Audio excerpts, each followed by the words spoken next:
ठीक है, तो आज की क्लास स्टार्ट करते हैं। आज हम पढ़ेंगे भाई टाइप्स ऑफ नेटवर्क। कल हमने बात करी थी what is a network. Network क्या था? What is a network?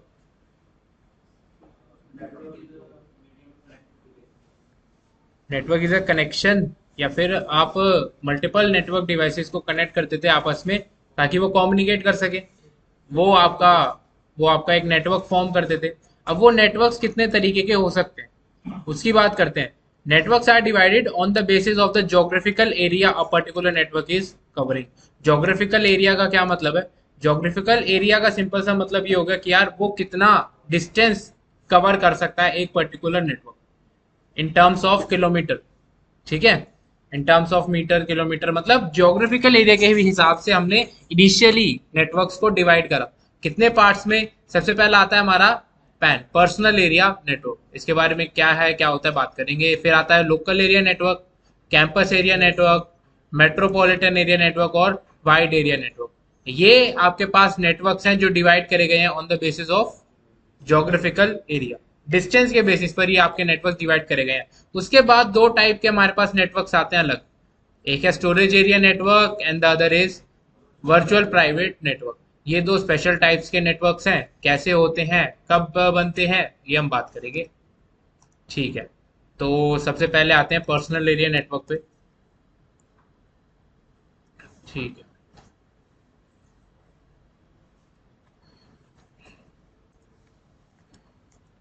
हाँ,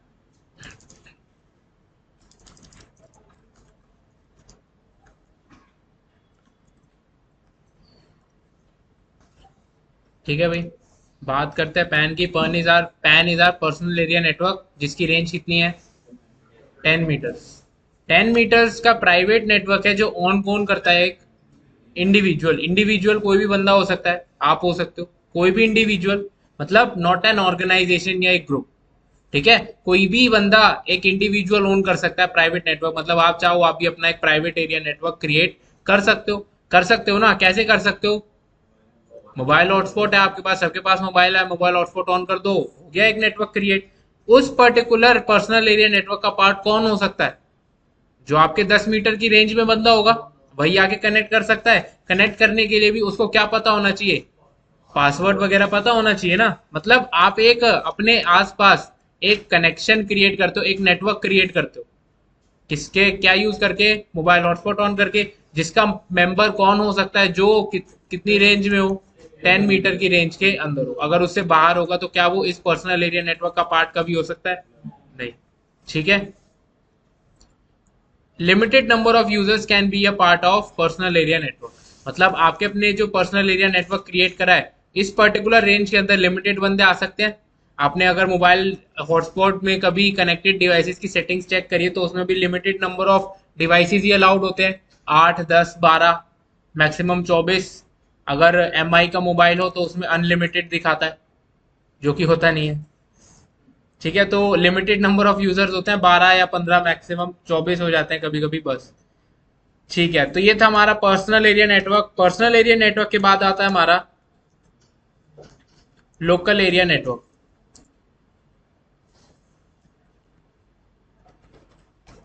लोकल एरिया नेटवर्क के बारे में लिख लेते हैं।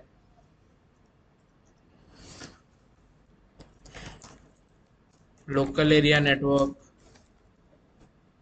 Ranges up to 1 kilometre. 100 metre से लेकर 1 किलोमीटर तक की इसकी रेंज होती है। It is a private network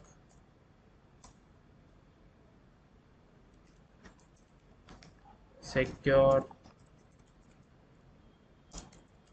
limited number of users can be a part of local area network,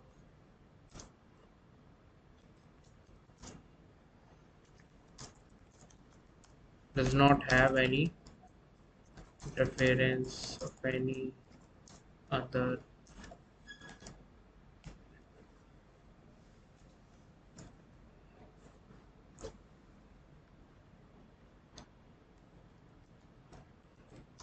example हो गए आपके वाईफाई।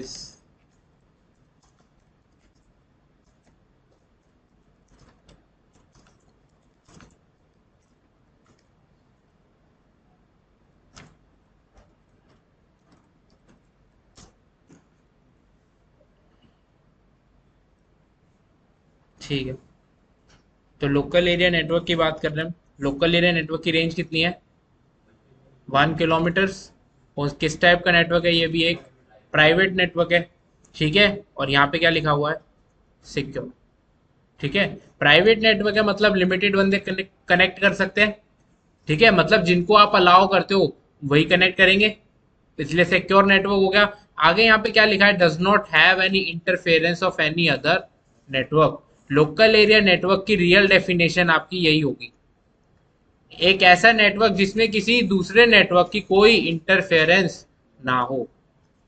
यही होता है आपका असली में लोकल एरिया नेटवर्क। ऐसे रखो। अब इससे पर्टिकुलर लाइन का मतलब क्या है ये मैं भी समझाऊंगा थोड़ी देर में। लैन क्या होता है? Limited number of users can be a part of LAN, example wifi, small office, home office.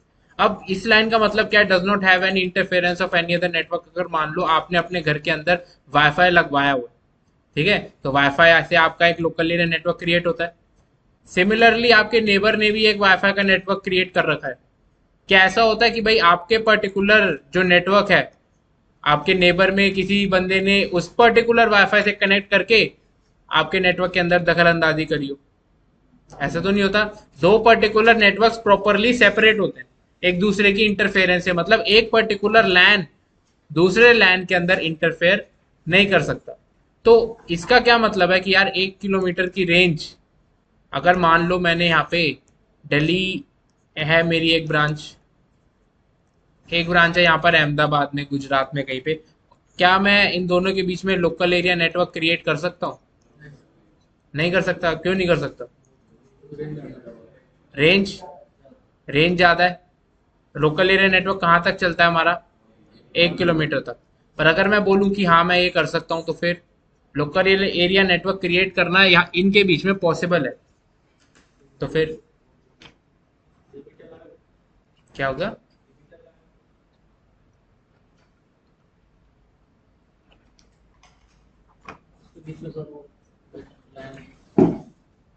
देखो, लोकल एरिया नेटवर्क हमारा किस टाइप का नेटवर्क है? एक ऐसा नेटवर्क जिसके अंदर कोई इंटरफेरेंस ना हो किसी अदर नेटवर्क की। ठीक है, तो मैंने क्या करा, दिल्ली ब्रांच से एक वायर ली, अहमदाबाद तक खींच दी। क्या उस वायर के थ्रू कोई किसी और का ट्रैफिक जा सकता है? नहीं। दिल्ली वाली ब्रांच अपना ट्रैफिक डेडिकेटेडली अहमदाबाद वाली ब्रांच तक भेजेगी, उसी वायर से जाएगा। किसी और बंदे की इंटरफेरेंस है? नहीं है। तो ये किस टाइप का नेटवर्क हो गया आपका? लैन। ये चीज पॉसिबल है पर प्रैक्टिकल नहीं, फिजिबल नहीं है। क्यों? सबसे पहली बात कॉस्ट, वायर की कॉस्ट। दूसरी बात आपको परमिशन कौन देगा इतनी बड़ी वायर खींचने की। तीसरी बात मेंटेनेंस, दिल्ली से अहमदाबाद के बीच में कहीं भी जेसीबी चल गई फिर, है ना?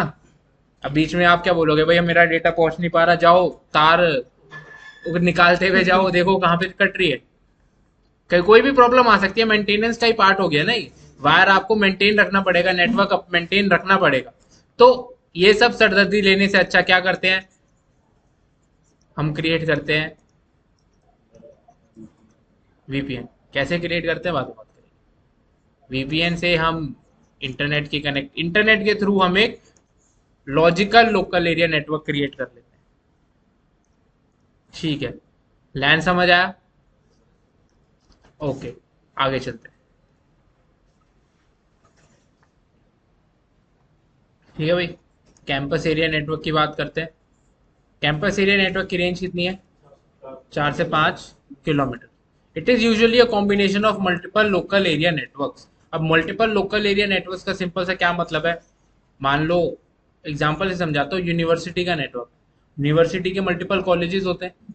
ठीक है, अब अगर कॉलेजेस, यहाँ पे 4 कॉलेजेस हैं, 4 कॉलेजेस की अलग अलग ब्रांचेस होंगी, है ना? ये ब्रांच मान लो कॉलेज नंबर ए है, कॉलेज बी, कॉलेज सी और कॉलेज डी। ये 4 कॉलेजेस हैं, इन पे अपना अलग अलग क्या चल रहा है? अपना अलग अलग लोकल एरिया नेटवर्क चल रहा होगा ना सबका। अब इन सबके लोकल एरिया नेटवर्क पार्ट किसका है? एक बड़ी ऑर्गेनाइजेशन का, जो कि हमारी क्या है? यूनिवर्सिटी। मतलब ये पूरे क्या बना रहे हैं? एक तरीके का कैंपस एरिया नेटवर्क क्रिएट कर रहे हैं। सारे लोकल एरिया नेटवर्क मिलके एक बड़ी ऑर्गेनाइजेशन का पार्ट है, एक यूनिवर्सिटी का पार्ट है, तो इस पूरी यूनिवर्सिटी का एक नेटवर्क चल रहा होगा जो किसके अंदर आएगा, कैंपस एरिया नेटवर्क के अंदर। ठीक है, इतनी बात क्लियर है। एक जगह से कनेक्टेड हो जाओ। हाँ मतलब यार वही बात है ना। अब यहाँ पे बात आ जाती है कि एक हमारा जैसे हेडक्वार्टर होता है और उसके बाद मल्टीपल ब्रांचेज हैं, इन सबको बातचीत करनी है तो हेडक्वार्टर से भी तो बातचीत होनी चाहिए और आपस में भी बातचीत होनी चाहिए। ठीक है, वो कॉन्सेप्ट बात का है।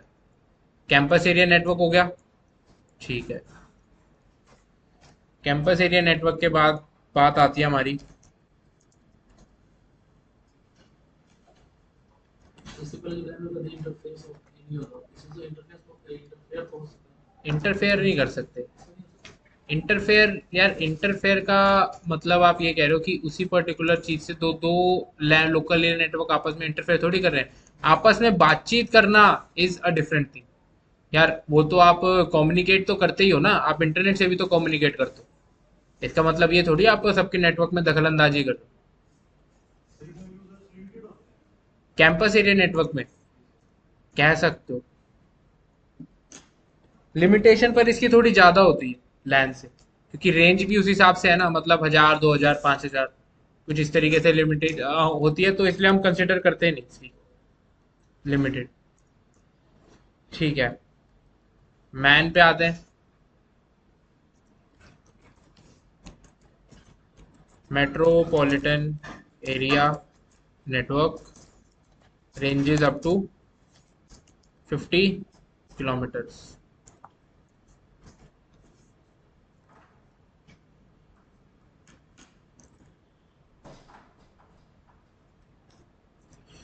ठीक है, स्प्रेड्स अक्रॉस सिटीज कह सकते हो आप इसको। एग्जाम्पल हो जाएगा इसका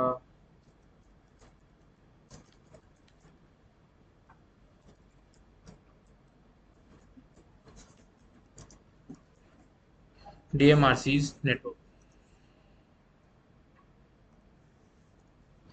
अब मेट्रोपॉलिटन एरिया नेटवर्क क्या है, सिंपल सा, रेंजेस अप टू 50 किलोमीटर। जो आपका कैंपस एरिया नेटवर्क था उसकी रेंज कितनी थी, 4 से 5 किलोमीटर। सेम काम मेट्रोपॉलिटन एरिया नेटवर्क का है but in a wider range, up to 50 kilometre. इसका एग्जाम्पल क्या है, डीएमआरसी का नेटवर्क। अब डीएमआरसी मतलब दिल्ली मेट्रो का जो नेटवर्क है, पूरा सिटी को कवर कर रहा है, पूरी दिल्ली सिटी को कवर कर रहा है। अब उस केस में क्या है, वही वाला सीन जो अगर मैं कैंपस वाला सीन बता रहा था, यहाँ पर नॉर्थ दिल्ली में मेट्रोज चल रही है, साउथ दिल्ली है, ईस्ट दिल्ली है, वेस्ट दिल्ली है, सबका अपना मेट्रोज है। पर इनका एक क्या है, एक हेडक्वार्टर है।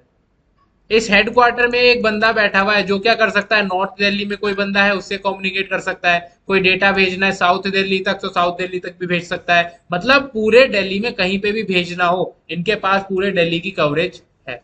तो एक इस टाइप का नेटवर्क है मेट्रोपॉलिटन एरिया नेटवर्क, जिसकी रेंज आती है हमारी 50 किलोमीटर्स तक, 50 किलोमीटर्स के रेडियस के अंदर।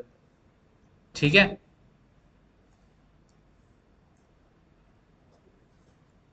नेक्स्ट आ जाता है आपका फाइनल हमारा।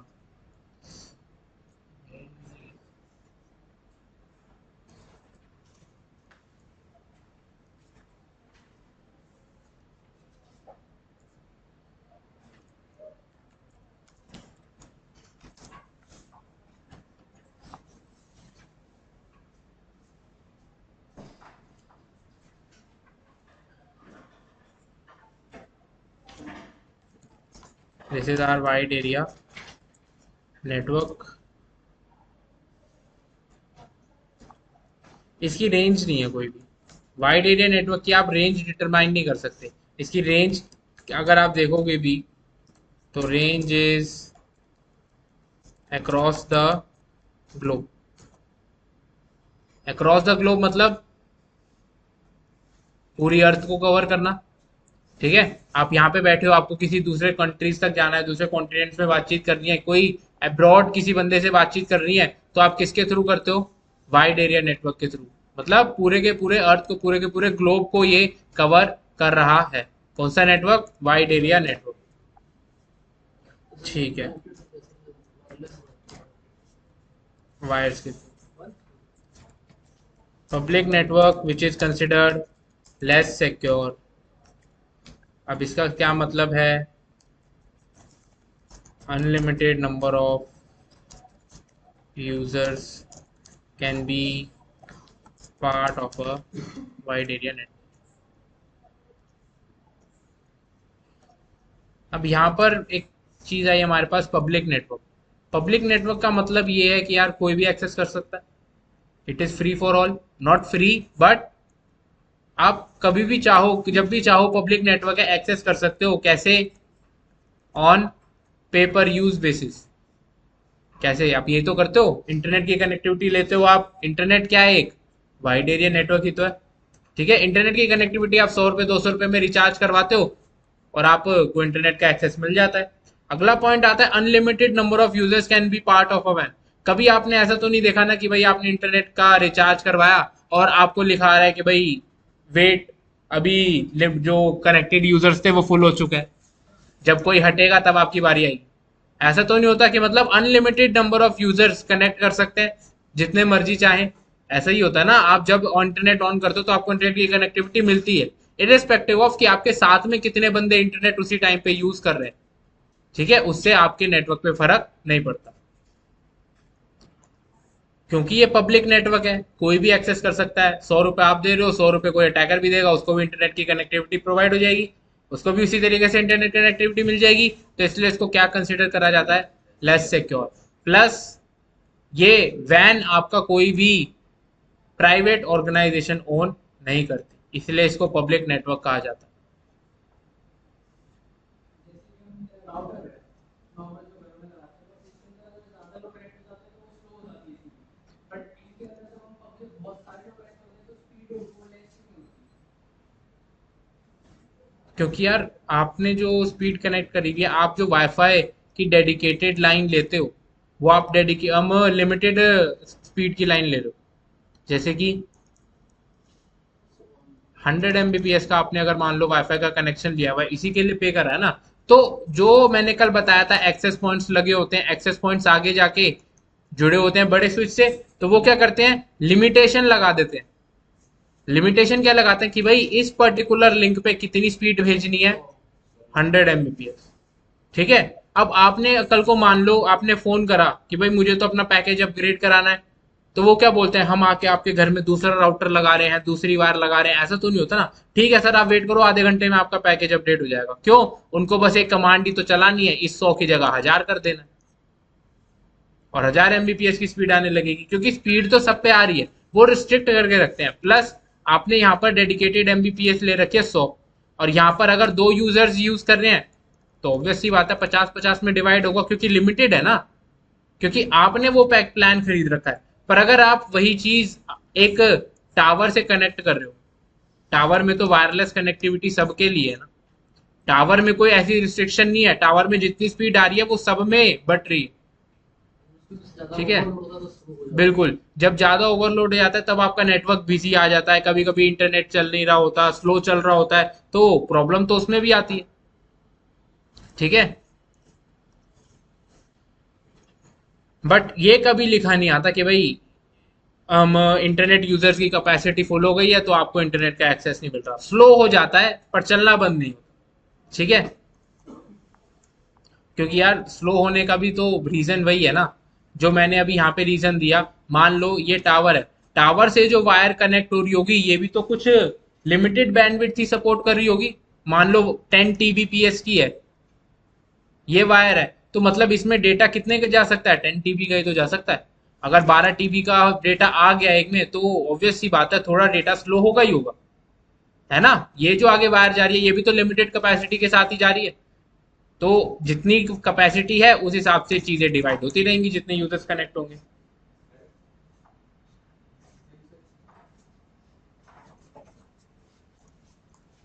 ठीक है भाई, वाइड एरिया नेटवर्क क्लियर हुआ?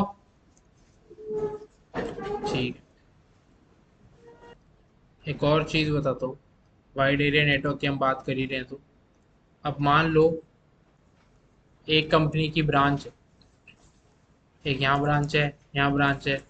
इंडिया में 4 जगह ब्रांचेस हैं, अलग अलग रीजन में, दिल्ली मुंबई चेन्नई बेंगलोर, ऐसे ब्रांचेस हैं। अब इनको क्या करना है कि यार ये ब्रांच 1 है, ब्रांच 2, ब्रांच 3 और ब्रांच 4, इन सबको आपस में कोई ना कोई डेटा शेयर तो करना ही पड़ेगा, है ना। अब उसके लिए क्या कर सकते हैं भाई, या तो जो हमने हम रेगुलर मेथड देखा था कि भाई ऐसे कनेक्ट कर लो, एक एक सिंगल सिंगल वायर आपस में खींच लो, और उससे आप डायरेक्टली उस पर्टिकुलर वायर से कम्युनिकेट कर सकते हो सारी ब्रांचेस से। इस टाइप टोपोलॉजी को क्या कहते हैं हम? Full mesh. Full mesh topology का सिंपल सा मतलब यह है कि हर एक नोड का मतलब हर एक particular branch is connected to every other branch. जैसे ब्रांच 1 है, ब्रांच 1 ब्रांच 2 से कनेक्टेड है, बिल्कुल है। ब्रांच 1 ब्रांच 3 से कनेक्टेड है, बिल्कुल है। ब्रांच 1 ब्रांच 4 से कनेक्टेड है, बिल्कुल है। ब्रांच 2 से देख लो, ब्रांच 2 और ब्रांच 1 कनेक्टेड है, ब्रांच 4 से भी कनेक्टेड है और ब्रांच 3 से भी कनेक्टेड है। इन केस अगर मान लो यहाँ पर एक और ब्रांच आ जाती है, ब्रांच नंबर 5, तो सारी पर्टिकुलर ब्रांचेस को क्या करना पड़ेगा, इस ब्रांच से कनेक्ट होना पड़ेगा। ये किस टाइप की टोपोलॉजी है? Full mesh. यानी कि हर पर्टिकुलर डिवाइस या हर पर्टिकुलर ब्रांच हर ब्रांच से कम्युनिकेट कर सकती है डायरेक्टली। हाँ, मतलब केबल से कनेक्ट कर दिया, नहीं नहीं, वो तो सारा ब्रांचेस के अंदर लगा हुआ, हमने डायरेक्ट केबल से कनेक्ट कर दिया, ठीक है। अब इस केस में मान लो, अरे राउटर, हाँ हर ब्रांच के, ठीक, ठीक है। तो अब इस पर्टिकुलर सिनेरियो में प्रॉब्लम क्या थी?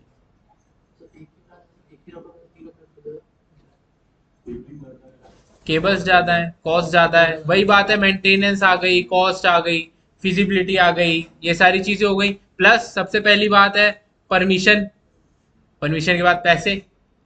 परमिशन कौन देगा आपको लाइनें खींचने की या केबल्स अपने लगाने की? ठीक है। तो इस केस में अब मान लो परमिशन लेने के लिए भी टंटे बहुत सारे, पेपर वर्क, गवर्नमेंट अप्रूवल, ये वो। तो उस केस में ब्रांचेस ने क्या करा कि भाई ये सारा काम हम किस पे छोड़ देते हैं, एक आईएसपी पर। इंटरनेट सर्विस प्रोवाइडर होते हैं हमारे पास कि भाई ये सारा काम परमिशन का, मेंटेनेंस का, वायरिंग की कॉस्ट का, ये सारा काम किस कौन देखेगा? आप आईएसपी। हमें क्या करना है, बस अपने नियरेस्ट आईएसपी से कनेक्ट करना है। अब ये चारों ब्रांचेस ने क्या करा, अपने अपने नियरेस्ट आईपी आईएसपी से एक एक वायर ली और अपने ब्रांचेस में कनेक्ट कर ली। अब ये सारी ब्रांचेस किसके थ्रू कम्युनिकेट कर सकती हैं? आईएसपी के थ्रू। जहां तक भी जाना है, सब ब्रांचेस एक दूसरे से कनेक्टेड है, पर किसके थ्रू? आईएसपी के थ्रू। भाई अब मेंटेनेंस हो तो किसका सरदर्दी है? आईएसपी की। कॉस्ट है, आईएसपी देखेगा। कोई दिक्कत आ रही है, आईएसपी देखेगा। वो हमें लेने देने की, वो हमारा काम अब नहीं है। अब वो हमारा काम क्या है भाई? कनेक्टिविटी। आईएसपी देखेगा, हम देखेंगे कि हमारे ब्रांच के अंदर क्या चल रहा है। वही वाला पार्ट हो गया जो हमने कल बात करी थी कि हम क्या देखेंगे, इंट्रानेट। इसके बाहर जो भी चल रहा है वो क्या है? Internet. Internet is not none of our business. हम किस पे ध्यान देंगे? इंट्रानेट। हाँ, जो बाहर चल रहा है, बिल्कुल, जो आईएसपी एंड पर काम कर रहा है, ठीक है। तो ये ही जो कनेक्टिविटी है, ये आपकी किस टाइप की कनेक्टिविटी है? वैन नेटवर्क की कनेक्टिविटी। और इनके अंदर कौन सा नेटवर्क चल रहा है? हर ब्रांच के अंदर लोकल एरिया नेटवर्क चल रहा होगा, और ये ब्रांचेस आईएसपी के थ्रू कनेक्टेड है, तो इस पूरे नेटवर्क को क्या बोलेंगे हम? वैन। ठीक है। तो इन रियल वर्ल्ड आपको यही दो नेटवर्क देखने को मिलेंगे और सुनने को मिलेंगे, लैन और वैन। बाकी सारे जो नेटवर्क्स हैं वो सब क्या है? थियोरेटिकल कॉन्सेप्ट्स, बस। हो सकता है आपको आज पढ़ लिया, आज के बाद कहीं रियल वर्ल्ड में सुनने को भी ना मिले, ठीक है। कौन से ज्यादा यूज होंगे? लैन और वैन। कंपनी के अंदर का नेटवर्क को हम हमेशा कंसिडर करेंगे एक लोकल एरिया नेटवर्क, और कंपनी के बाहर के नेटवर्क को हमेशा कंसिडर करेंगे एक वाइड एरिया नेटवर्क। एक पब्लिक नेटवर्क होता है जो कि वैन पे होता है, और एक प्राइवेट नेटवर्क होता है जो कि लैन में चल रहा होगा, ठीक है। ओके, तो ये हमारी बात हो गई है। अब हम बात करते हैं जो कि क्या होता है हमारा एक स्टोरेज एरिया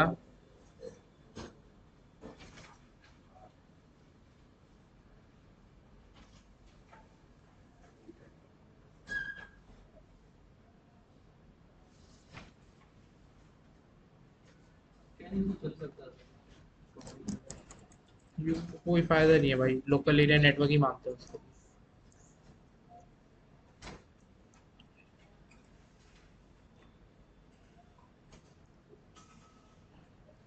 अब स्टोरेज एरिया नेटवर्क की अगर मैं बात करूँ,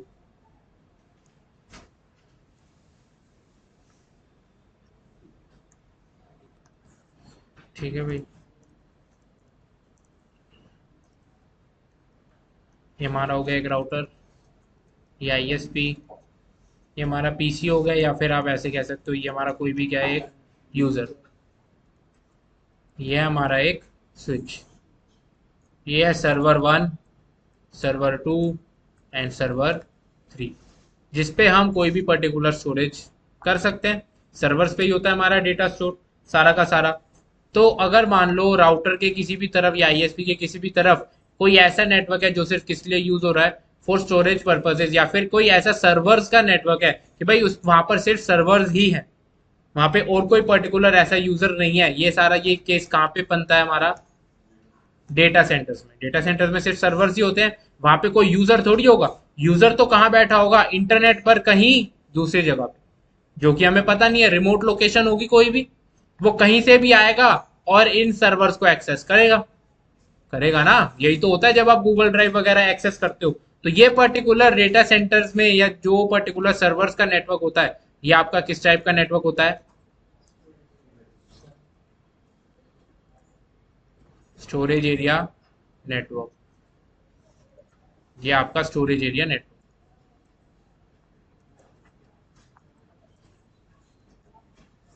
ठीक है। तो यहाँ कंपनी का होगा अपना। हर कंपनी का अपना हो भी सकता है, कुछ कुछ क्लाउड भी यूज करती है। वैसे होता है कंपनी के अपने इंटरनल सर्वर्स रखे होते हैं, ठीक है। मल्टीपल सर्वर्स होते हैं, वेब सर्वर्स होते हैं, सारे सर्वर्स होते हैं जो कंपनी। अब अगर मैं आपको बताऊं रियल वर्ल्ड में होता क्या है यार, अगर आईएसपी है, इंटरनेट पे तो सर्वर्स अवेलेबल हैं ही, चाहे वो वेब सर्वर हो, डीएनएस का सर्वर हो, कोई भी पर्टिकुलर सर्वर हो, इंटरनेट पे तो सर्वर अवेलेबल है ही। पर अगर हमारा एक कंपनी का नेटवर्क है, कंपनी में भी हम एक पार्ट क्या रखते हैं जिसमें सर्वर्स रखे होते हैं, कंपनी के अंदर भी हम लोकल सर्वर्स हमेशा अवेलेबल रखते हैं। क्यों रखते हैं, मान लो अगर हमारे यहाँ पे एक यूजर है, यूजर को जाना है किसी पर्टिकुलर सर्वर तक, वो सर्वर इंटरनेट पर भी है और एक लोकल सर्वर है हमारे कंपनी के अंदर भी। लोकल सर्वर रखने का मतलब क्या है कि यार सर्वर वन जो इंटरनेट पर अवेलेबल है उस पर तो सारी जानकारी होगी होगी, पर कुछ ऐसी जानकारी है जो हमारे कंपनी के यूजर्स को बार बार चाहिए होती है, फ्रीक्वेंटली जो रिक्वायर्ड होती है, वो क्या हुआ, वो पर्टिकुलर जानकारी हमने अपने लोकल सर्वर पे रख दी, ताकि अगर कोई यूजर आ रहा है तो सबसे पहले कहाँ आए, लोकल सर्वर के पास, और वहीं से जानकारी उसको वापस इंफॉर्मेशन मिल जाए, उसको बार बार हर छोटी छोटी चीज के लिए इंटरनेट पर जाने की जरूरत ना पड़े। क्योंकि जितना कंपनी के अंदर से बंदा इंटरनेट पे बाहर जाएगा, इंटरनेट वाला कैसा नेटवर्क है, अनसिक्योर नेटवर्क, या फिर पब्लिक नेटवर्क अनसिक्योर नेटवर्क है ना, तो वो जितनी बार बाहर जा रहा है मतलब उतनी ज्यादा क्या बढ़ा रहा है वो, उतनी ज्यादा वल्नरेबल होता जा रहा है। जितनी बार बाहर जाएगा उतनी बार अनसिक्योर नेटवर्क में जाएगा। हो सकता है बाहर जा रहा है अकेले, बाहर से अटैकर का कोई मैलवेयर लेके आ रहा है अंदर, हो सकता है ना। इसने जो रिक्वेस्ट करा है, डेटा की रिक्वेस्ट करी थी डेटा नंबर वन की, पर अटैकर ने डेटा नंबर टू लगा के भेज दिया, उससे कोई फर्क तो नहीं पड़ेगा। फर्क पड़ेगा, क्यों नहीं पड़ेगा, कंपनी के अंदर टोपोलॉजी में खराब होगा, है ना। तो इसलिए कंपनीज क्या प्रेफर करती है कि भाई जो काम हमारा लोकली जितना ज्यादा हो सकता है उतना होता रहे, इंटरनेट के सर्वर्स पर जाने की नौबत कम से कम आए। यही बात अगर मैं आपको बताऊं, दिखाता हूं, रुको, आजा भाई।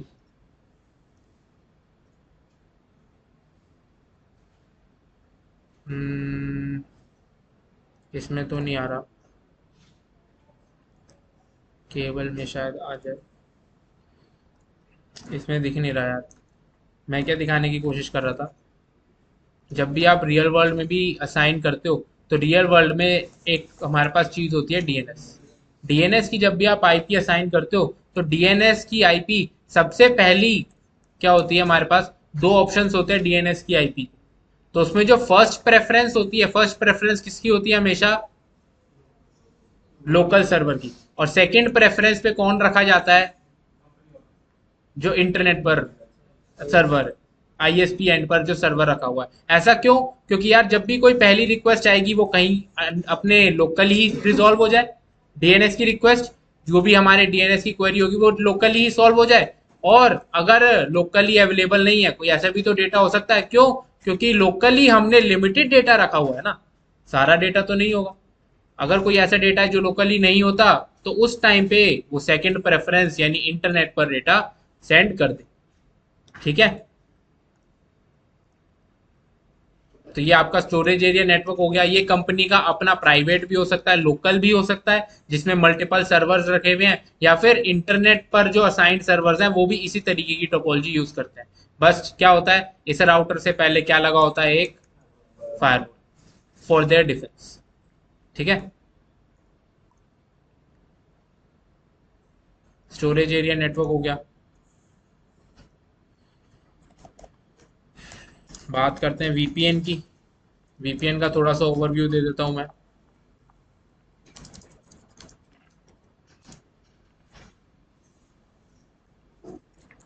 वीपीएन होता है आपका वर्चुअल प्राइवेट नेटवर्क।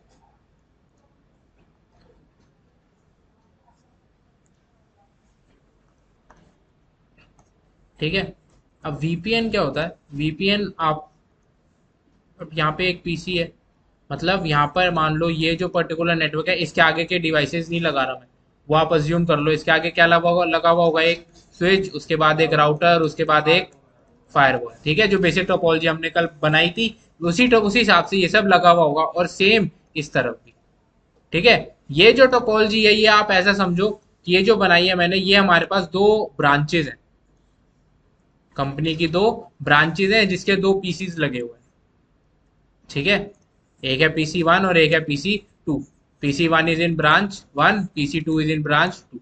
अब हमने बात करी थी दो ब्रांचेस को अगर कनेक्शन लेना है तो वो आईएसपी के थ्रू कनेक्ट कर लेते थे। पर आईएसपी कैसा नेटवर्क है?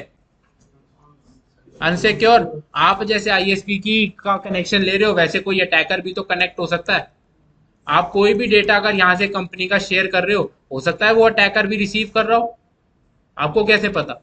आप तो बस डेटा शेयर कर देते हो, उसके बाद आपने कभी देखा कि भाई रिसीवर तक पहुंच तो गया है, पर क्या बीच में कहीं और तो नहीं ले रहा वो ट्रैफिक, कोई और तो नहीं टैंपर कर रहा उस ट्रैफिक से? ये आप पता लगाने का कोई रीजन या कोई मेथड नहीं है, पर ये डेटा आपका रिसीवर तक पहुंच रहा है, ये आपको पता लग जाता है। ठीक है, अब ये अनसिक्योर नेटवर्क है, तो हम अपने कंपनी का कॉन्फिडेंशियल डेटा, जो भी डेटा है हमारा, वो डायरेक्टली तो भेज नहीं सकते। डायरेक्टली मतलब in form of plain text, मतलब रीडेबल फॉर्मेट में हम नहीं भेज सकते ना। अगर मैं लिख रहा हूँ एबीसी, अगर वो एबीसी ही जा रहा है, हो सकता है अटैकर भी बीच में रीड कर रहा हो हमारा डेटा, उसको भी क्या पढ़ लेगा ना वो कि भाई एबीसी टेक्स्ट टाइप का डेटा जा रहा है, वो रिसीव कर लेगा। तो उस चीज को प्रिवेंट करने के लिए हम क्या क्रिएट करते हैं? एक वीपीएन। वीपीएन क्या करता है? एक वर्चुअल टनल बना देता है। एक ऐसा टनल बना देगा, फिर आपका डेटा आईएसपी से जाने की बजाय कहां से जाएगा? इस टनल में से। ठीक है, वीपीएन से आप क्या करते हो? एक टनल बनाते हो और उस पर क्या लगा देते हो? सिक्योरिटी। कैसे? डेटा को क्या करते हो? इनक्रिप्ट। डेटा को इनक्रिप्ट करके सिक्योरिटी के साथ आप एक टनल के थ्रू अपना डेटा पहुंचा देते हो। फिर क्या होगा? चाहे अगर मान लो, अब इस टनल में से सबसे पहली बात तो इस पर्टिकुलर अटैकर को ये चीज दिखेगी ही नहीं कि भैया डेटा कोई जा भी रहा है या नहीं। क्यों? क्योंकि उसको तो सिर्फ आगे से क्या दिख रहा होगा? टनल। अब अगर वो देखेगा, अभी मान लो उसने टनल बाईपास कर दिया और उसको ट्रैफिक रिसीव हो गया, फिर भी उसको ट्रैफिक क्या रिसीव हो रहा होगा? इनक्रिप्टेड। हमने भेजा प्लेन टेक्स्ट था एबीसी, एबीसी को हमने चेंज कर दिया एट,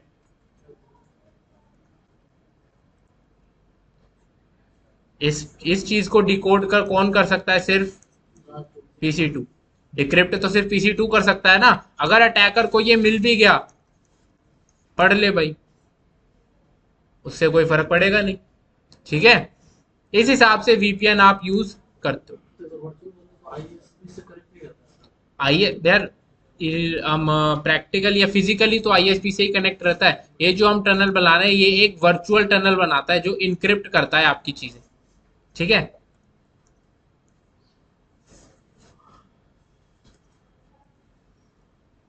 हम क्या बनाते हैं, एक लॉजिकल टनल। बिल्कुल होता है भाई, रियल वर्ल्ड में वीपीएन ही यूज होता है। अब आपने जो अभी तक वीपीएन पढ़ा है वो आपने पढ़ा है रिमोट वीपीएन। वीपीएन भी काफी टाइप्स के होते हैं।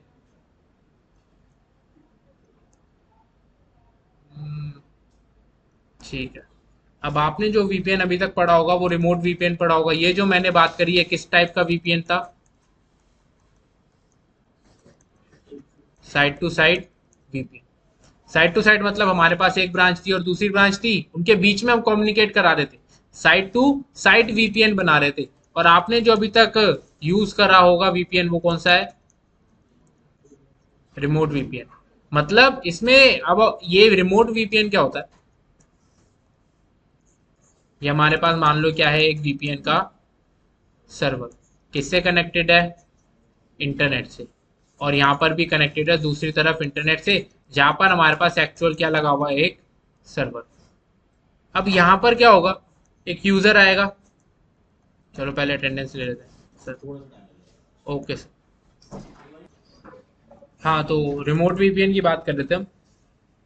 ठीक है। तो ये हमारा कोई सर्वर होगा, कोई भी वेब सर्वर मान लो, या कोई भी ऐसी वेबसाइट का सर्वर जो आपको एक्सेस करनी है। पर आप क्या करते हो, पहले इस वीपीएन सर्वर से एक वीपीएन कनेक्शन बनाते हो। कैसा कनेक्शन? VPN connection. वो भी एक टनल होता है। ठीक है। आप अपना ट्रैफिक इंटरनेट से भेजने की बजाय कहाँ पे भेजते हो? पहले वीपीएन सर्वर के पास। फिर वीपीएन सर्वर क्या करता है? वीपीएन सर्वर आपका जो भी डेटा होगा उसमें आईपी वगैरह चेंज कर देता है ना। आपका वीपीएन, आपको यही लगता है ना कि भाई आई वीपीएन का सिंपल सा मतलब आप क्या समझते थे कि भाई आईपी एड्रेस चेंज करने के लिए, अपनी फिजिकल लोकेशन चेंज करने के लिए यूज होता है। क्यों? फिजिकल लोकेशन कैसे चेंज हो रही है? मान लो आप हो यहाँ पर दिल्ली में, पर ये वीपीएन सर्वर कहाँ पर है? मान लेते हैं लंदन में है। ठीक है। आपने पहले अपनी रिक्वेस्ट, जो भी वेब सर्वर की रिक्वेस्ट थी, वो भेजी कहां पर? लंदन वाले वीपीएन सर्वर पे। और इस वीपीएन सर्वर ने वो ट्रैफिक फॉरवर्ड करा कहां पर? वेब सर्वर पे। तो ये जो वेब सर्वर है इसको क्या लगेगा कि भाई रिक्वेस्ट कहां से आई है? लंदन से ही आई है। उसको थोड़ी पता लगेगा कि दिल्ली से कोई बंदा है जो ऐसे घूम के आ रहा है मेरे पास। उसको तो ये पता है ना कि भाई वीपीएन का मतलब कोई एक क्लाइंट है लंदन में जो ये पर्टिकुलर चीज की रिक्वेस्ट कर रहा है। तो वो डेटा लंदन की रिक्वेस्ट या लंदन की पॉलिसीज के हिसाब से आपको रिट्रीव कर देता है, और फिर ये वीपीएन सर्वर उस पर्टिकुलर वीपीएन के थ्रू आप तक डेटा पहुंचा देता है। पर इस केस में रिमोट वीपीएन में जो वीपीएन सर्वर्स होते हैं, जो आजकल क्या है, फ्री है। वीपीएन सर्वर्स फ्री हैं। ये क्या करते हैं? डेटा कलेक्ट करते रहते हैं कि भाई आपका जो भी रिक्वेस्ट जा रही है, जो भी डेटा आप रिक्वेस्ट कर रहे हो वीपीएन सर्वर्स का, वो क्या करते रहते हैं? अपने पास डेटा स्टोर करते रहते हैं टू जस्ट कि भाई हम ब्लैक मार्केट में शेयर कर सकें। चाहे वो कोई भी डेटा हो सकता है, कोई भी कुकीज हो सकती हैं, कोई भी साइट का डेटा हो सकता है, आपके हम क्रेडेंशियल्स हो सकते हैं, कोई भी ऐसी चीज हो सकती है।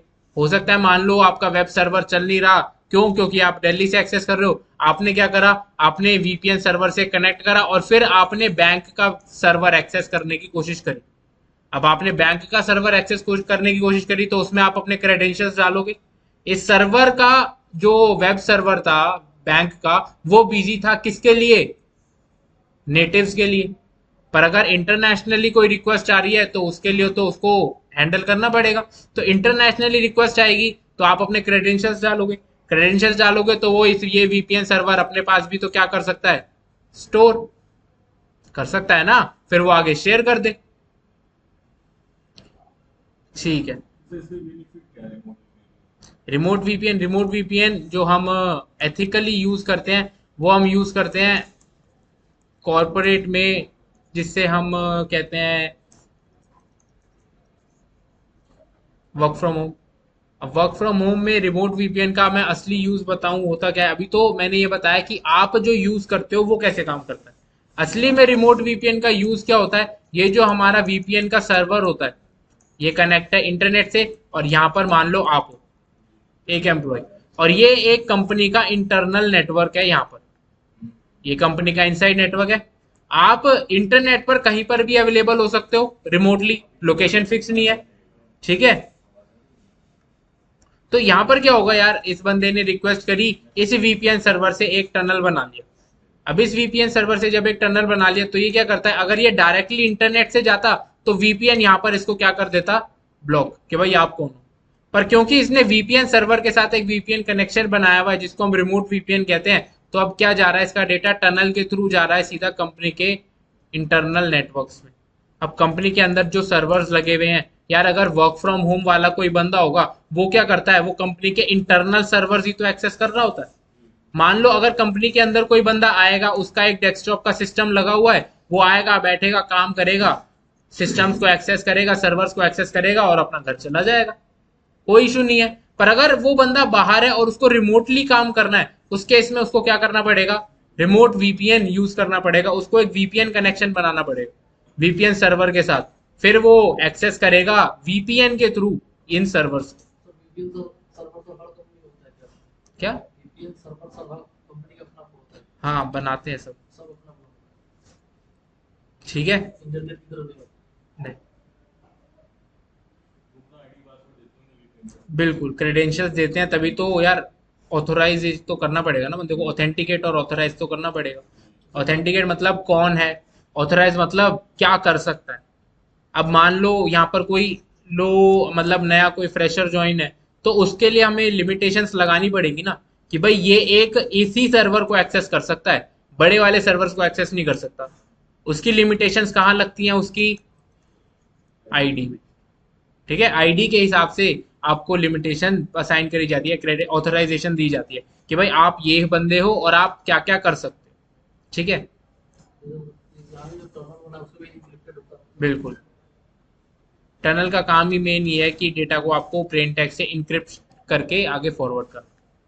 सारी बात थी सिक्योरिटी की, काफी ज्यादा डीप में चले गए हम, कोई बात नहीं, चलो ठीक है भाई। वीपीएन हो गया हमारा,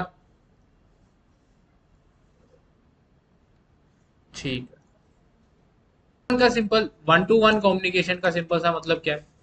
अब आप यार देखो, अभी तक आपने तो पढ़ लिया वन टू वन कम्युनिकेशन, ठीक है, वन टू ऑल कम्युनिकेशन, ठीक है। ऐसे अब अगर आप किसी को आंसर करोगे या जब भी मुझे भी आंसर करोगे, तो कभी वन टू वन आंसर नहीं करना, आपको आंसर करना है किस कॉन्टेक्स्ट में, सेंडर एंड रिसीवर के कॉन्टेक्स्ट में।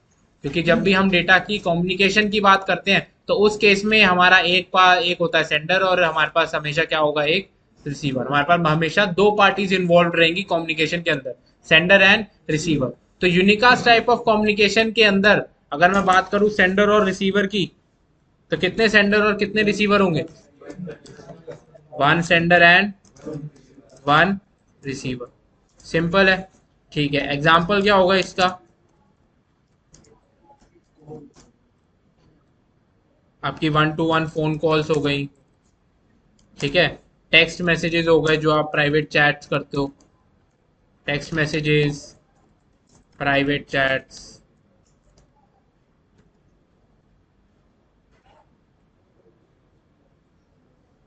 ठीक है।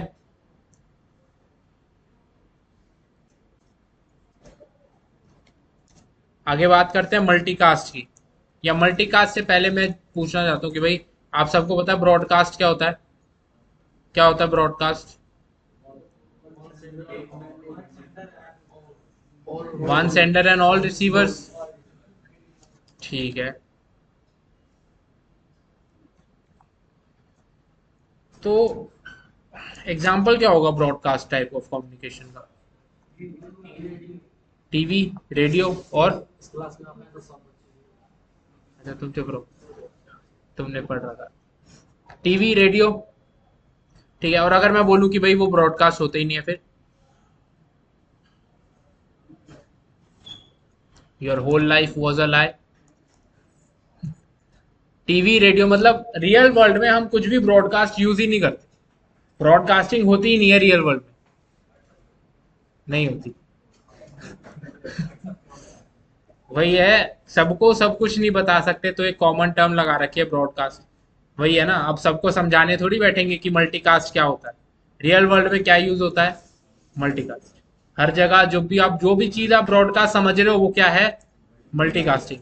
अब ब्रॉडकास्टिंग का सिंपल सा मतलब ये होता है कि अगर कोई सेंडर है, वो डेटा सेंड कर रहा है, तो रिसीवर को रिसीव करना ही पड़ेगा। रिसीवर को रिसीव करना पड़ेगा, इसीलिए सारे के सारे रिसीवर्स हो जाते हैं। अब आप बात कर रहे हो रेडियो की। रेडियो तो सेंड कर रहा है ट्रैफिक, रेडियो वेव्स की फॉर्म में। क्या इस कमरे के अंदर रेडियो वेव्स है? नहीं है। कैसे बात कर रहे हैं? रेडियो वेव्स अवेलेबल है इस पर्टिकुलर रूम में भी, पर क्या आपको रिसीव हो रहा है रेडियो वाला ट्रैफिक? नहीं। उस पर्टिकुलर ट्रैफिक को रिसीव करने के लिए आपको क्या होगा? एक पर्टिकुलर डिवाइस चाहिए, है ना, जो उस रेडियो फ्रीक्वेंसीज को कैच कर सकता है। मतलब क्या करना पड़ेगा आपको? उस पर्टिकुलर रेडियो फ्रीक्वेंसी के ग्रुप को ज्वाइन करना पड़ेगा, तभी तो आप वो ट्रैफिक रिसीव कर सकते हो। अगर ब्रॉडकास्ट हो रहा होता तो आप चाहो या ना चाहो आपको वो ट्रैफिक मिल रहा होता, आपको कोई सेपरेटली ज्वाइन करने की जरूरत नहीं पड़ती। अब ब्रॉडकास्ट टाइप का एग्जाम्पल क्या होगा? मैं यहाँ पर स्पीकर चला दूं, आप रूम के अंदर बैठे हो तो आपको आवाज आएगी ही आएगी। आप चाहो ना चाहो, अगर बाहर डीजे बज रहा है तो आपको गाने सुनाई देंगे ही देंगे। वो होता है ब्रॉडकास्ट टाइप का ट्रैफिक, कि भाई रिसीवर चाहे या ना चाहे उसको ट्रैफिक रिसीव होगा ही होगा, उसको ट्रैफिक रिसीव करना ही पड़ेगा। ठीक है। तो जैसे अगर मैं इस पूरी बिल्डिंग की बात करूं, अगर मैं इस रूम की बात करूं, तो मैं किस टाइप का ट्रैफिक कर रहा हूं? ब्रॉडकास्ट कर रहा हूं। आप सब बैठे हो तो आपको सुनना पड़ रहा है। पर अगर मैं इस पूरी बिल्डिंग के हिसाब से बात करूं तो मैं ब्रॉडकास्टिंग कर रहा हूं, मल्टीकास्टिंग कर रहा हूं। मतलब मैनी मल्टीपल रिसीवर्स हैं, पर सारे रिसीवर्स नहीं है। क्यों? क्योंकि पहले पिछले रूम में भी तो बंदे हैं, अगले रूम में भी बंदे हैं, उनको मेरी आवाज नहीं जा रही। अगर वो चाहते हैं कि मैं जो डेटा सेंड कर रहा हूं उनको वो मिले, तो वो क्या कर सकते हैं? हमारा ग्रुप ज्वाइन कर सकते हैं, आए कमरे में आके बैठ जाए। यही काम तो होता है रेडियो का। रेडियो ट्रैफिक तो भेज रहा है, पर आपको वो रिसीव करना है तो आप उसका ग्रुप ज्वाइन कर लो। ऐसा ही सेम होता है टीवी का भी। आपने टीवी के चैनल सब्सक्राइब कर रखे हैं, मान लो 100 चैनल सब्सक्राइब कर रखे हैं, तो 100 के 100 का डेटा आता है ना आपके पास। ऐसा तो नहीं है कि आप एक चैनल आज आ रहा है एक चैनल कल आएगा। आपने एक चैनल लगा रखा है, चैनल नंबर 1, आपको वही चैनल दिख रहा है। ठीक है, जब आपको चैनल नंबर 1 दिख रहा है तो इसका मतलब ये थोड़ी है कि अदर 99 जो चैनल्स है उनका डेटा आना बंद हो जाता है। डेटा तो सबका आ रहा है ना, पर आपको डेटा रिसीव कौन सा हो रहा है या आपको डेटा डिस्प्ले कौन सा हो रहा है? जो चैनल आपने लगा रखा है, चाहे वो चैनल नंबर 1 हो, 2 हो या 100 हो। ठीक है। तो जो आप रिसीव करना चाहते हो उस पर्टिकुलर ग्रुप को आप ज्वाइन करते हो, तब आपको वो ट्रैफिक रिसीव होता है। तो वो ट्रैफिक किस टाइप का होता है? मल्टीकास्ट, जिसके अंदर क्या होते हैं? वन सेंडर होता है, वन सेंडर, अरे, and multiple receivers. Multiple receivers होते हैं, सारे रिसीवर्स नहीं होते। अगर कोई रिसीव करना चाहता है ट्रैफिक तो आए ग्रुप ज्वाइन कर ले और उसको वो ट्रैफिक रिसीव होने लग जाएगा। ठीक है। अब इसका एग्जाम्पल क्या होगा?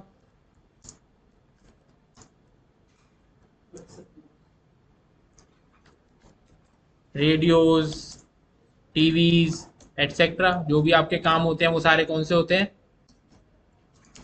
मल्टीकास्ट। ठीक है। अब अगर मैं बात करूं ब्रॉडकास्टिंग की, इसके अंदर क्या होता है? वन सेंडर होता है एंड ऑल रिसीवर्स। अब ऑल रिसीवर्स का क्या मतलब है?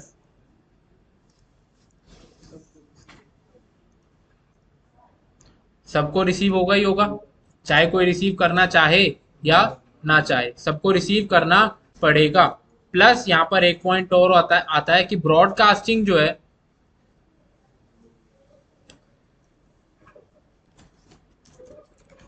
Broadcast type of traffic depends on the area which we are talking about या विच वी आर कंसिडरिंग। मतलब वही वाला एग्जांपल है, अगर मैं इस रूम की बात करूं तो मैं ब्रॉडकास्ट कर रहा हूं, पर अगर मैं इस रूम की जगह इस पूरी बिल्डिंग की बात कर रहा हूं तो मैं ब्रॉडकास्ट नहीं कर रहा। अब वही सेम बात हो गई, अगर आप मान लो एक पर्टिकुलर लोकेलिटी में हो और उस लोकेलिटी में डीजे बज रहा है, तो उस पर्टिकुलर लोकेलिटी के अंदर वो डीजे क्या कर रहा है? ब्रॉडकास्ट। पर अगर साथ वाली लोकेलिटी के भी हम कंसिडर कर लेंगे तो वो ब्रॉडकास्ट नहीं कर रहा, वो क्या कर रहा है? मल्टीकास्ट। ठीक है, तो broadcast type of traffic depends on the area which we are considering. ठीक है, एग्जाम्पल आप कुछ भी लिख सकते हो। स्कूल में प्रेयर्स होती थी, चाहो ना चाहो जाना तो पड़ता ही था। मैं बता तो रहा हूँ, टेक्निकल एग्जाम्पल आप देखो, ब्रॉडकास्ट टेक्निकली, टेक्निकल एग्जाम्पल यार जब आप बात करोगे, जैसे हब होता था, हब का केस ब्रॉडकास्ट ही करता था ना। हब का क्या काम था कि भाई जो डेटा उसके पास आएगा वो सबको भेजेगा ही भेजेगा, चाहे वो बंदा रिसीव करने वाला हो, उसके लिए ट्रैफिक हो या ना हो, वो सबको भेजेगा ही भेजेगा। तो ये किस टाइप का ट्रैफिक था? ब्रॉडकास्ट। ठीक है, अगर हब क्या कर रहा होता, उसके पास 4 डिवाइसेस है पर 4 में से सिर्फ 2 को भेज रहा होता, तो ये किस टाइप का ट्रैफिक हो जाता? मल्टीकास्ट। ठीक है, टाइप्स ऑफ कम्युनिकेशन हो गया। अगली बात करते हैं। ठीक है भाई, अब बात करते हैं हम मोड्स ऑफ कम्युनिकेशन की। मोड्स ऑफ कम्युनिकेशन का सिंपल सा मतलब ये है, अगर मैं बात करूं सबसे पहला कि यार कम्युनिकेशन हो रहा है तो किस तरीके से हो सकता है, या क्या क्या तरीके हैं जिनसे कम्युनिकेशन पॉसिबल है। ठीक है, अभी हमने देखा कि किस तरह का कम्युनिकेशन था, कैसे हो रहा था, इसके बारे में बात नहीं करी थी। किस तरह का कम्युनिकेशन था, एक सेंडर एक रिसीवर तक था, एक सेंडर से मल्टीपल तक था। अब कर रहे हैं कि कम्युनिकेशन कैसे हो सकता है। ठीक है, अब अगर मैं बात करूं सिंप्लेक्स की, तो सिंप्लेक्स के अंदर sender can only send and receiver can only receive. Sender सिर्फ सेंड करेगा और रिसीवर सिर्फ रिसीव करेगा। जैसे एग्जांपल हो गया रेडियो, रेडियो के पास रेडियो वेव्स आ रही हैं, वो रिसीव कर रहा है। ऐसा तो नहीं होता कभी आपने कि रेडियो भी भाई वो रेडियो वेव्स ट्रांसमिट करने लगे, नहीं। आप नेटफ्लिक्स देखते हो, नेटफ्लिक्स एक एग्जांपल है। नेटफ्लिक्स का क्या होता है, नेटफ्लिक्स के सर्वर पे जो मूवीज लिस्टेड है वो आपके फोन के नेटफ्लिक्स पर अवेलेबल होंगी। ऐसा तो नहीं होता कभी आपने बोला आज भाई मैं दिखाता हूँ तुझे मूवी, नहीं। ठीक है, तो सेंडर जो होगा वो सिर्फ सेंड कर रहा होगा, सेंडर का काम है डेटा सेंड करना और रिसीवर का काम है डेटा रिसीव करना। कभी ऐसा केस नहीं होगा कि भाई रिसीवर जो था वो अब सेंडर बन गया, वो डेटा सेंड कर रहा है और सामने वाला बंदा रिसीव कर रहा है। ठीक है, sender can only send and receiver can only receive. क्यों मना करेगा, उसका काम ही वही है डेटा रिसीव करना। खराब हो जाए कुछ हो जाए वैसे ही तो बात अलग है। एग्जाम्पल हो गया आपका रेडियो,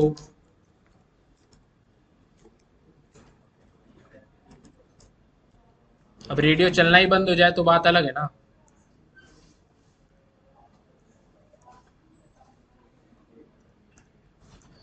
ठीक है, हाफ डुप्लेक्स के अंदर क्या होता है, हाफ डुप्लेक्स के अंदर sender can send and receive plus receiver can receive and send but not at the same time. Sender send कर सकता है और रिसीव कर सकता है, प्लस जो रिसीवर है वो भी रिसीव भी कर सकता है और सेंड भी कर सकता है, but not at the same time. इसका एग्जांपल क्या होगा, वॉकी टॉकी। वॉकी टॉकी के अंदर एक बंदा जब बोल रहा है तो सामने वाले को सुनना ही पड़ेगा, उसके पास कोई ऑप्शन नहीं है कि भाई वो खुद बोल सके। जब तक सामने वाला अपनी बात खत्म नहीं करता तब तक वो कब बोलता तक बोल सकता, बिल्कुल।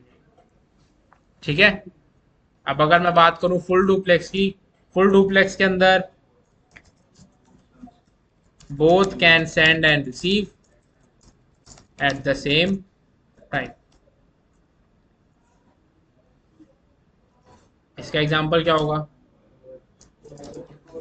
Voice calls.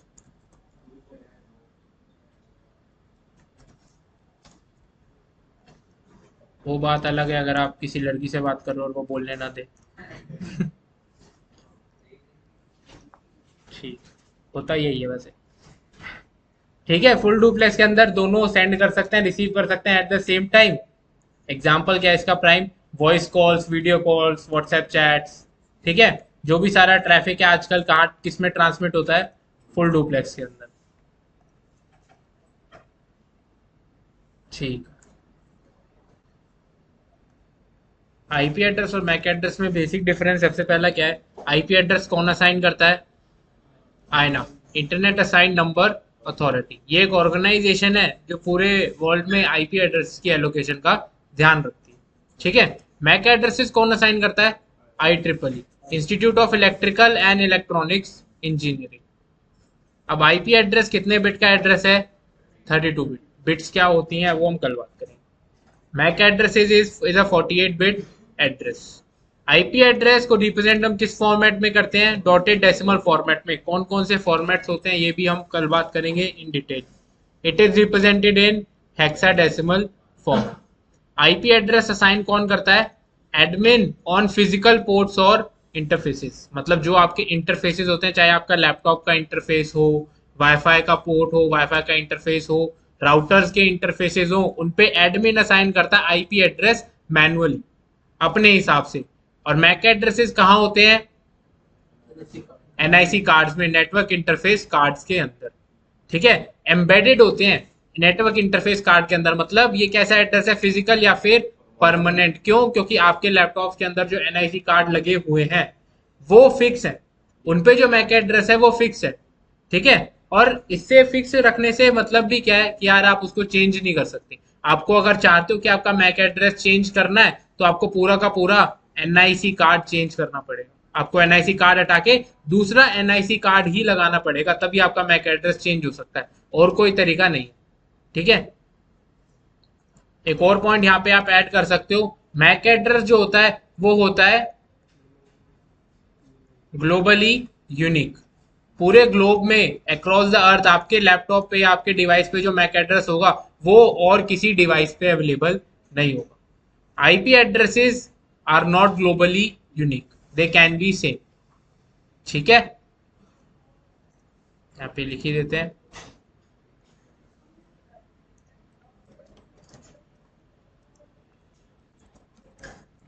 Globally unique.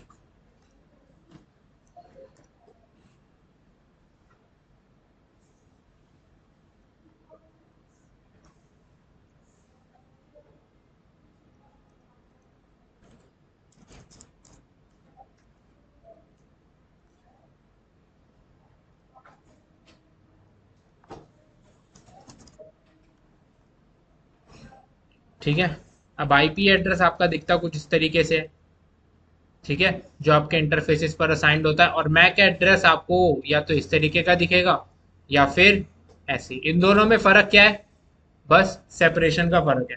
यहाँ पे क्या है? यहाँ पे 4 हेक्साडेसिमल कैरेक्टर्स के बाद एक कॉलन है, और इसमें क्या है? 2 के बाद एक कॉलन है, हर 2 के बाद एक कॉलन है। ये डिपेंड करता है आपके डिवाइस टू डिवाइस। ये जो है आपके विंडोज पीसी में कुछ इस तरीके से दिखता है मैक एड्रेस। पर वहीं आप अगर राउटर्स के और सिस्को के लिनक्स या यूनिक्स डिवाइसेस की बात करोगे तो मैक एड्रेस आपको हमेशा कुछ इस तरीके का दिखेगा। ठीक है। दिखा देता हूं मैं। चल भाई।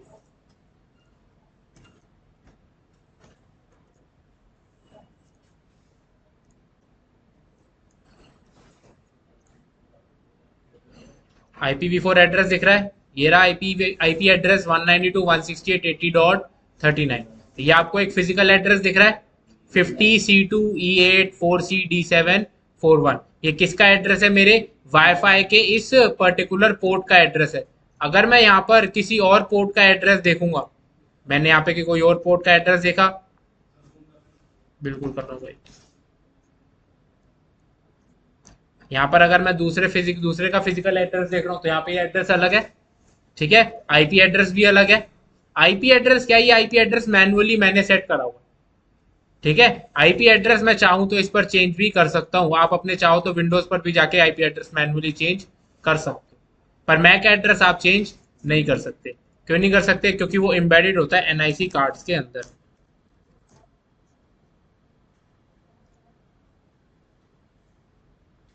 ये कुछ इस तरीके की ऐसी चिप होती है।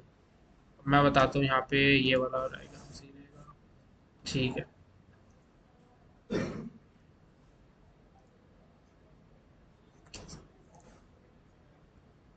दिख रहा है सबको? ठीक है। तो यहाँ पे देखो, ये जो आपका कार्ड है, ये आपका पूरा क्या है, एक एनआईसी कार्ड। और ये जो है, ये एक ईथरनेट पोर्ट, जिसको हम क्या बोल रहे हैं, इंटरफेस। तो आपका जो एडमिन आईपी एड्रेस असाइन करता है वो किस पे करता है, इस पर्टिकुलर पोर्ट पे। यहाँ पे जो केबल आती है वो इस पोर्ट पे ऐसे कनेक्ट हो जाती है, ठीक है, यहाँ पर कनेक्ट होती है। तो जो आईपी एड्रेस मिलता है वो इस इंटरफेस को मिलता है, और मैक एड्रेस किसका है, इस पूरी की पूरी चिप का है, एम्बेडेड होता है। अगर आपको IP address, MAC address change करना है तो आपको ये चिप हटा के दूसरी चिप लगानी पड़ेगी, दूसरा कार्ड लगाना पड़ेगा, तब आपका कार्ड वो चेंज होगा, एनआईसी कार्ड, ठीक है। और पोर्ट पे तो आप आईपी एड्रेस मैन्युअली असाइन करते हो, तो कोई भी आईपी असाइन कर लो, ठीक है।